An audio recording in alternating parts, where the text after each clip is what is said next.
Hello everyone. तो आज हम एक्सरसाइज 2A का क्वेश्चन नंबर 13 सॉल्व करेंगे। तो देखते हैं क्वेश्चन क्या है। क्वेश्चन है if alpha and beta are the zeros of the polynomial px is equal to 2x square plus 5x plus k satisfying the relation alpha square plus beta square plus alpha into beta is equal to 21/4 then find the value of k। ठीक है, तो यहाँ पे ध्यान से देखेंगे, यहाँ पे पॉलिनोमियल दिया गया है और अल्फा और बीटा इसके जीरोज हैं और ये रिलेशन दिया गया है, तो हमको k का वैल्यू बताना है क्या होगा। क्लियर है? तो ध्यान से देखेंगे कैसे सॉल्व करेंगे इसको। तो सॉल्यूशन देखते हैं। तो पहले जो पॉलिनोमियल दिया गया उसको लिखते हैं। तो लिखेंगे given px is equal to 2x square plus 5x plus k। ठीक है, 2x square plus 5x plus k और ये रिलेशन दिया गया है, यानी कि alpha square plus beta square plus alpha into beta is equal to 21/4। ठीक है, ये दो चीज गिवन है। तो अब हमको k का वैल्यू बताना है। k का वैल्यू क्या होगा जहां पे अल्फा और बीटा इसके जीरोज हैं। क्लियर है? अब ध्यान से देखेंगे, यहां पे k क्या है? k एक कांस्टेंट टर्म है, या फिर बोल सकते हैं कोफिशिएंट ऑफ x का पावर 0 भी बोल सकते हैं। ठीक है, अब यहां पर रिलेशन जो दिया गया है, ये रिलेशन जीरोज के बीच में दिया गया है। ठीक है, अल्फा बीटा क्या है? जीरोज हैं, तो जीरोज के बीच में रिलेशन दिया गया है। क्लियर है? तो इसी रिलेशन का यूज करके हमको k का वैल्यू फाइंड करना है। ठीक है, अब ध्यान से समझेंगे यहाँ पे। अब k क्योंकि कोफिशिएंट ऑफ x के पावर 0 है, तो यहाँ पे कहीं ना कहीं relation between zeros and coefficient of quadratic polynomial का यूज करना होगा, क्योंकि ये जीरोज हैं और ये कोफिशिएंट है।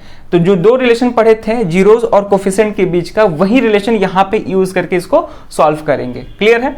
अब वो दो रिलेशन क्या था? पहला रिलेशन था सम ऑफ जीरोज, यानी कि अल्फा प्लस बीटा।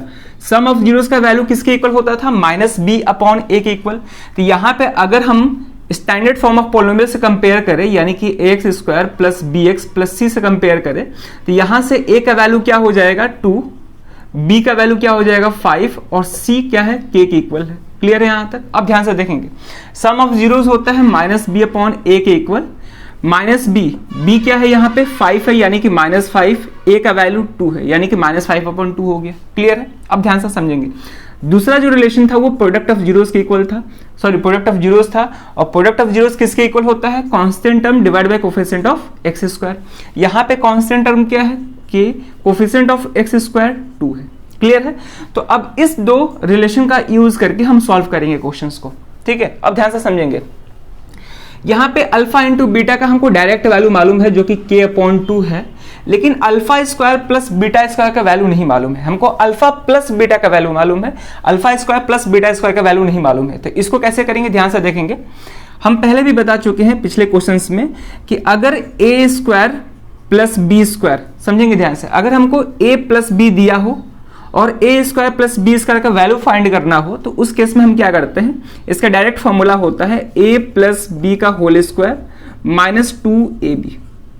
ठीक है ना? a प्लस बी का होल स्क्वायर माइनस 2ab। आप इसको प्रूफ भी कर सकते हैं इसी का यूज करके, a प्लस बी के होल स्क्वायर का यूज करके प्रूफ कर सकते हैं। a प्लस बी का होल स्क्वायर क्या होता है? a square plus b square plus 2ab। हमको a square plus b square चाहिए, तो इसको इधर ही छोड़ देते हैं। ये प्लस 2ab इधर आएगा तो माइनस 2ab हो जाएगा। ठीक है, तो इधर हो जाएगा, ध्यान से समझेंगे, इधर हम लिख रहे हैं a square plus b square को, और ये इधर आएगा तो माइनस हो जाएगा, यानी कि a प्लस बी का होल स्क्वायर माइनस 2ab। ठीक है, क्लियर है यहां तक? अब ध्यान से समझेंगे, तो a square plus b square किसके इक्वल है? a प्लस बी का होल स्क्वायर माइनस 2ab। ये फॉर्मूला कब यूज करेंगे? जब a प्लस बी का वैल्यू दिया हो और a square plus b square का वैल्यू फाइंड करना हो। ठीक है, अगर यहाँ पे a माइनस बी का वैल्यू दिया होता और a square plus b square का वैल्यू पूछ देता, तो उस केस में फॉर्मूला क्या होता है? a square plus b square equal to a minus b का होल स्क्वायर, यहाँ पे प्लस हो जाता है, प्लस 2ab हो जाता है। ठीक है ना? चलिए, तो यहाँ भी हम वही करेंगे, ये a square plus b square form का है, तो इसके जगह पे हम लिख सकते हैं a प्लस बी का होल स्क्वायर, यानी कि अल्फा प्लस बीटा का होल स्क्वायर। ठीक है, अल्फा प्लस बीटा का होल स्क्वायर माइनस 2ab, यानी कि minus 2 alpha into beta, plus यहाँ पे अल्फा इंटू बीटा है इज इक्वल टू 21/4। क्लियर है यहाँ तक? अब ध्यान से समझेंगे, ये हो जाएगा, और सिंप्लीफाई करेंगे तो अल्फा प्लस बीटा का whole square minus 2 alpha into beta plus 2 alpha beta, तो ये क्या हो जाएगा? माइनस अल्फा इंटू बीटा हो जाएगा। क्लियर है? सिंपली ऐड कर दिए, इज इक्वल टू 21/4। अब हमको अल्फा प्लस बीटा का भी वैल्यू मालूम है और अल्फा इंटू बीटा का भी वैल्यू मालूम है यहाँ से, ठीक है। तो अल्फा प्लस बीटा क्या है, -5/2 इस पूरे का whole square minus alpha into beta क्या है, k/2 इज इक्वल टू 21/4। अब हम आसानी से सॉल्व करके k का वैल्यू फाइंड कर देंगे, क्योंकि यहाँ पे एक ही वेरिएबल है k और सारे कांस्टेंट है, ठीक है ना। तो ये लीनियर इक्वेशन बन गया। तो जब इसका स्क्वायर करेंगे तो -5 का स्क्वायर क्या हो जाएगा, 25 divide by 4 minus k/2 is equal to 21/4। Clear है। अगर चाहो तो आप ले सकते हो फ्रॉम, ठीक है, इसको यहां पे लिखेंगे हम, इसको हम इक्वेशन फर्स्ट मान लेते हैं, इसको सेकंड मान लेते हैं। तो यहाँ पे हम लिख देंगे ये वैल्यू जो पुट किए हैं, सब्स्टिट्यूट किए हैं, तो लिखेंगे from equation first and second, ठीक है, ऐसे करेंगे। अब इसको हम आगे सॉल्व कर रहे हैं, तो पहले इतना वीडियो को पॉज करके नोट कर लें। अब इसको हम फर्दर सॉल्व करेंगे, तो सिंपली यहाँ पे हम एलसीएम लेंगे, 4 और 2 का एलसीएम क्या हो जाएगा, 4 हो जाएगा। तो यहाँ पे 25 और यहाँ पे क्या हो जाएगा, -2k हो जाएगा, इज इक्वल टू 21/4। क्लियर है यहाँ तक। अब ध्यान से देखेंगे, यहाँ से 4 से 4 कैंसिल हो जाएगा, जब क्योंकि क्रॉस मल्टीप्लाई करेंगे तो ये 4 इधर आ जाएगा, तो 4 से 4 कैंसिल हो जाएगा। क्लियर है। तो यहाँ से बचेगा 25 minus 2k is equal to 21। तो यहाँ से आ जाएगा -2k is equal to 21, plus में उधर जाएगा तो -25 हो जाएगा। तो यहाँ से -2k इज इक्वल टू -4 हो जाएगा। तो यहाँ से minus cancel, k is equal to 4/2 यानी कि 2 हो जाएगा। क्लियर है। तो k का वैल्यू क्या आ रहा है, 2 आ रहा है। तो हमसे यही पूछा है, then find the value of k, और k का वैल्यू 2 होगा, यही आंसर होगा।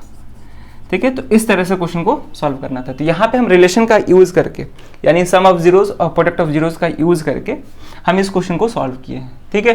क्योंकि यहाँ पे हमको कोफिशिएंट ऑफ एक्स स्क्वायर पूछ रहा था, कोफिशिएंट ऑफ एक्स का पावर 0 पूछ रहा था। एक्चुअली में कांस्टेंट टर्म है, और कांस्टेंट टर्म क्या होता है, कोफिशिएंट ऑफ एक्स का पावर 0 होता है।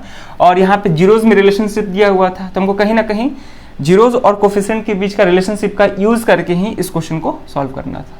क्लियर है।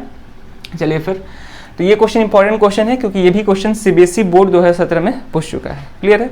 तो अगर कहीं भी कोई दिक्कत है जरूर आप उसको कमेंट करें। तो इस वीडियो में ये क्वेश्चन रखते हैं, अब मिलते हैं नेक्स्ट वीडियो में नए क्वेश्चन के साथ। Thank you.